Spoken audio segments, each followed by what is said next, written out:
4-чү тез жардам отделениясы ачылып атат. Бул биздин шаар тургундарына бат кызмат көрсөткөнгө чоң мүмкүнчүлүк түзөт. Анын үстүнө биз деген ошол иштеп аткан адамдарга дагы шарт түздүк.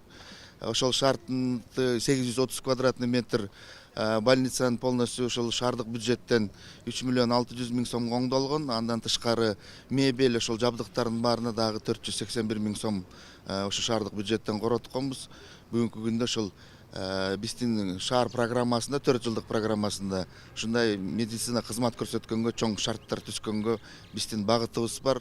Ушундай отделениядан дагы 2 ачылат. Биз машиналарды, ошол скорый помощь машиналарды 100кө жеткиргенге ошо милдеттеме алганбыз. Дагы канча иштеп атат азыр ушундай? Азыр деле ошол 4 иштеп атат, бирок ошол 4 дагы расширять этип аткан шаардын көлөмү чоңоюп, жол тыгындар көбөйгөнгө байланыштуу ошого мындай тез кызмат көрсөткөнгө мүмкүнчүлүк болгон эмес. Азыр биз ошо жерлерге ачып, ошол расстоянияларды кыскартканга аракет кылып атабыз.